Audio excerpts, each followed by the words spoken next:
Hey y'all, I'm James Wright. Welcome to my shop. In the last month, I've had 3 different people tell me I need to make these 2 jigs. They're kind of simple, they're really easy to make, and they can make a big difference in your shop. So let's take a look at these.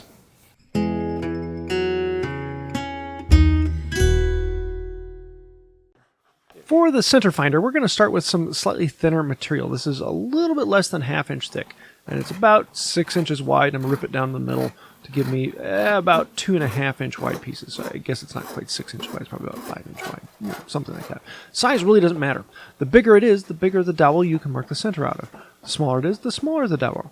This one will actually allow me to mark up to probably about a 4-inch dowel and still be able to find the middle of it fairly accurately. So we're going to cut one of these pieces down to about 6 inches long.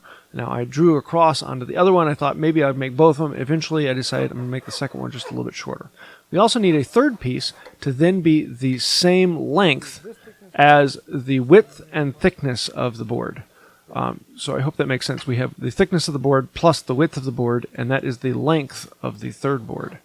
And that will be what we cut our diagonal out of. So we actually have a diagonal running across the top. So I'm going to use my miter square to draw from one of the corners across, and it comes a little bit off the excess, and that is fine. That's what we want to be the thickness of the board that it's going to attach to. That's the excess we'll need to make our dovetails. We want to make sure that's exactly 45 degrees. That one looks pretty. Now we need to do dovetails, and so we're going to set out the dividers and figure out, I want this one. And in this case, I was going to make them, I was going to make one big one, because it really doesn't need anything. There's not a major structural need for this. But I thought, let's actually use this as a chance to really practice some skills and try something a little bit smaller. And so we're going to make really small dovetails on this. We're going to be putting the tails onto the large piece and the pins onto the small piece. And this wouldn't normally be an issue, except for the small piece has this tight corner at the end. And I'm going to have to be very, very careful in order to actually get that last little pin on it. So for the tailboard, it's just like any other dovetail. We'll cut it all down, shape it out, and we'll have 2 tails on there. I could have made this any size or shape, where normally I would just make 1 tail and call it good. There's not really anything on there.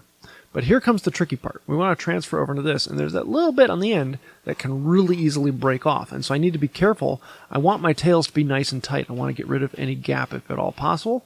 But I don't want that little piece breaking off.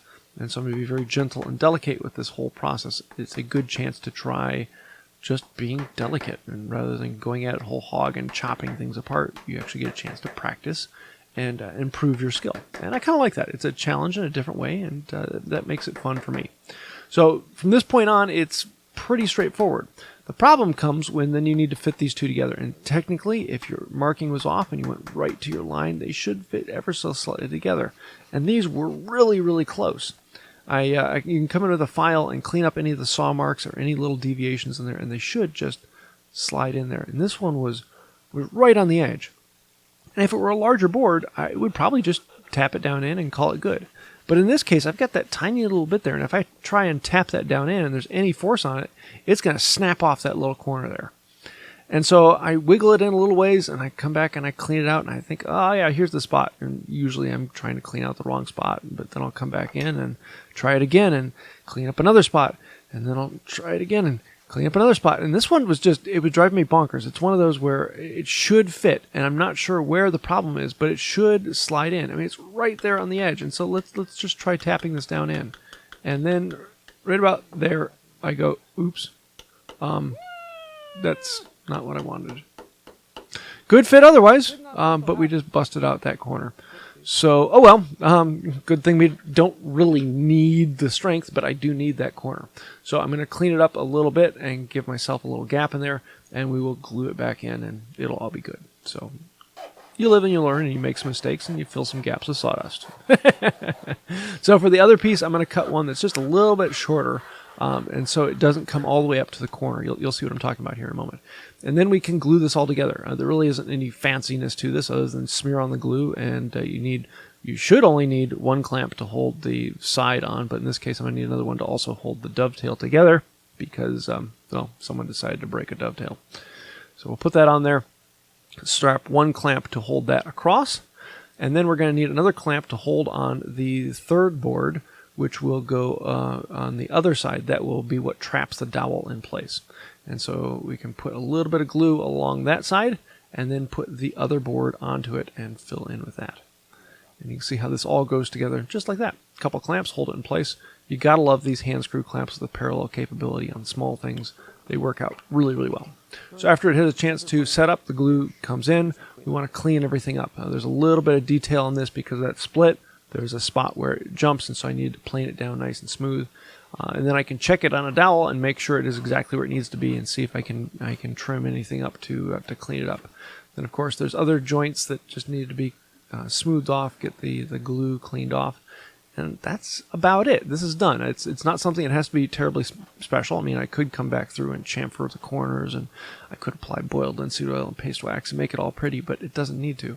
This is just a joint to then find the center of the dowel. So I can put in a mark, and I can turn the thing. Hey, center finder. Now I could buy one of those really cheaply on Amazon, but this is a good chance to try something different. There's even something like this with a rectangle. It creates a small rectangular box in the middle if you come at it from all four sides, and then you can easily eye the middle of that box rather than trying to middle the whole board. And so this allows you to make a center of things that aren't even round. Now for the second little jig, we want to do something a little different. Yes, this is the center finder, but we want to do something for drilling straight holes. This is another really quick jig if you need something to drill perfectly straight holes and you don't trust your eye. So what we're going to do is we grab a block of wood that's about 2.5 or 3 inches by about 1.5 inches. Nothing special here. You can make it any size you want. If you're working with big augers, you're going to want a bigger block of wood. If you're working with small drill bits, then a smaller block of wood works perfectly fine. For a lot of little twist bits, you really only need about 1 inch. Make sure you knock your camera out of the way, lock it up in the jig so that you're cutting vertical, and then start right on that corner and draw your line across. From this side, it makes it look very difficult to start right on that corner, but when I come around from the other side to do the other one, you'll actually see I can actually put my finger up against it and use that as a fence, and my saw can then slide up against the finger, and I can put it right in place, run on that corner. So I'm going to go from corner to corner on the cut, and I'm going to drop the heel of the saw down until I'm touching where I need to be on both sides that I can see. Then I can turn the block around and use the kerf on the back side to keep it straight, and I can follow the line down that I can see. Again, going corner to corner until it goes all the way through. And then we can flip it around for the last cut, and this is where things are going to get fun. If everything came together, this cut should slide right out, and then you get this little piece that pops out, and it's so pleasant. And that's it. That's the whole build. This project is done. So you can set the auger bit in its hole, slide this up against it, and put your auger bit in there, and that can tell you that it's vertical. Now you need 2 hands for the brace, and so in this case it's actually better to grab a hold fast and lock this block down in place, and then that will allow you to drill it down in. But if you're using it with a power drill, then you can hold it in one hand with the drill, run in the other hand, and it goes really well. Let it rest up against that, and that's all there is to it. Nice straight holes, very easy to make, and a lot of fun. Now, I'm not much of a jig person, and I'd just rather drill a hole freehand or, eyeball the center of something. But every now and then, it's really important that you mark the center of that dowel or the center of the rod, or that hole needs to be perfectly vertical. In that case, things like this really do help out, and most of the time they're pretty quick and easy. Sometimes they can even be a skill builder, learning how to make tiny little dovetail connections, which I failed on that one.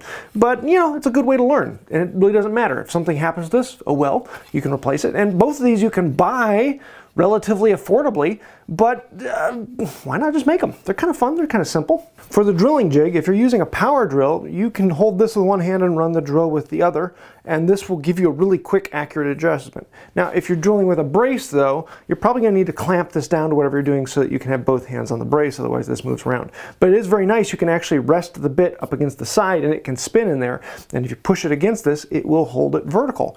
Really simple, great geometrical jig that you can make in a few seconds and use it.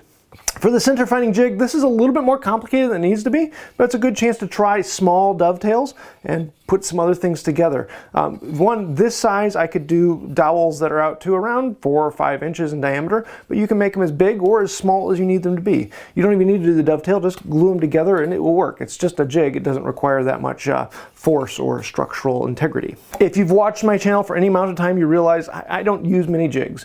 I've made these in the past for one particular particular use or another. It's kind of one of those things that, you know, once a year I just need something to be dead accurate, and then I'm going to make something that actually does that.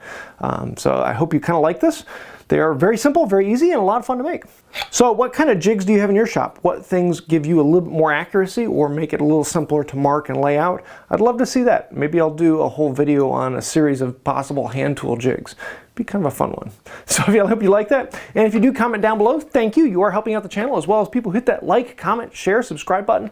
Those really do help out, and they get us in front of more people here on YouTube. So thank you for that. If you'd like to take it one step farther, everyone's scrolling over here on the side. They are the patrons on Patreon, and they are the ones quite literally keeping this channel going, as well as members who've clicked that little join button down below. Without members and Patreon, we wouldn't exist. We are supported completely by you, the viewer, without sponsors, and thank you. I'd like to keep it that way.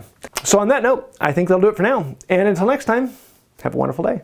Oh no, my 90s roots are kicking in, because now we're getting jiggy with it.